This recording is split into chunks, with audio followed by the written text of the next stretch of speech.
The Bhagavad Gita is considered to be the apogee of Indian philosophical thought, according to Ananda Kumar Swami.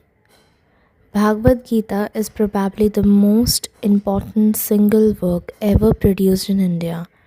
This book of 18 chapters is not, as it has been sometimes called, a sectarian work, but one universally studied and often repeated daily from memory by millions of Indians of all persuasions.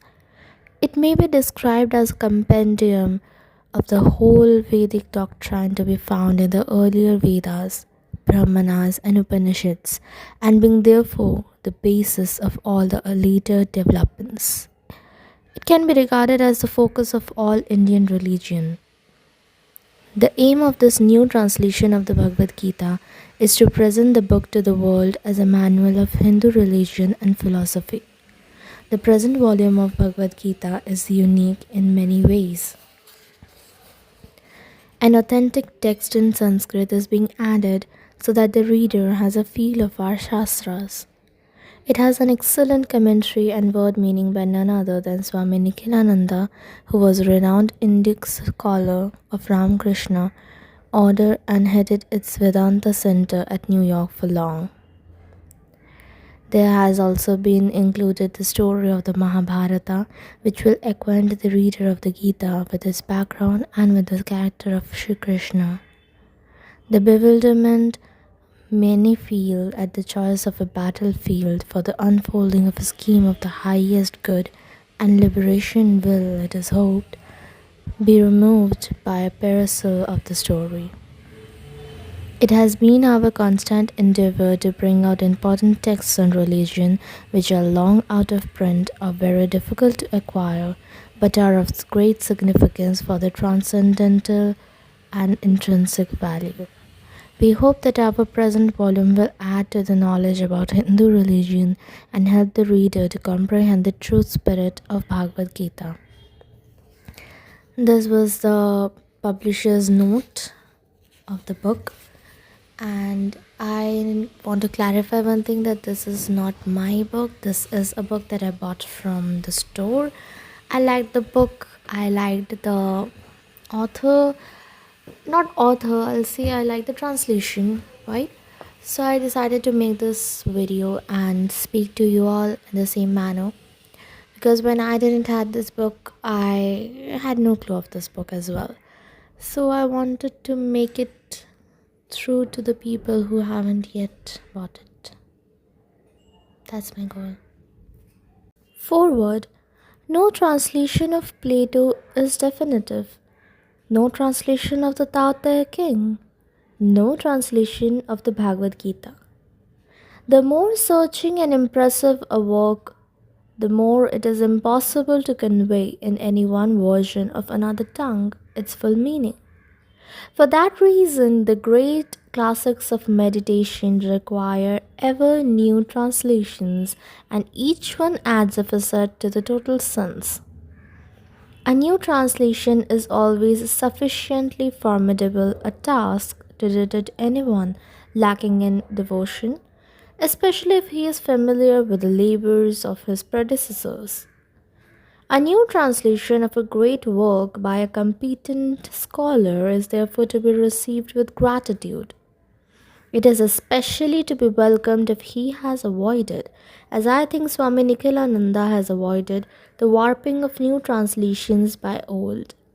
Where a previous translator has hit upon a happy expression, a later translator is often constrained to avoid that expression, to seek the difference solely for the sake of differing. The translation here seems to be natural, direct, conveying the sense in admirably idiomatic English.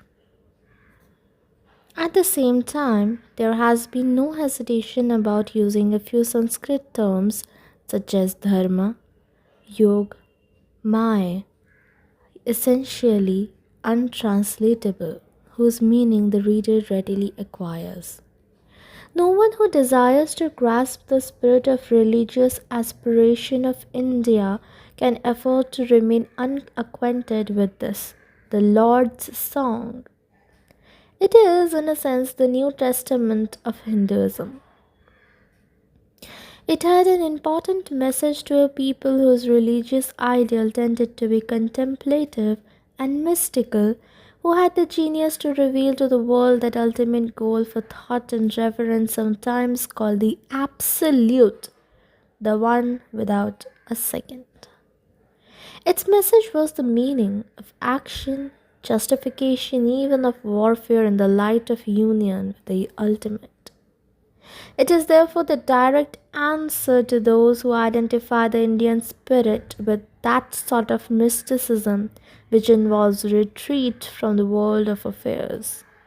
Its position as that one of the world's classics, most intimately known by so many millions, is assurance that its temper is indicative of its inner quality of modern India.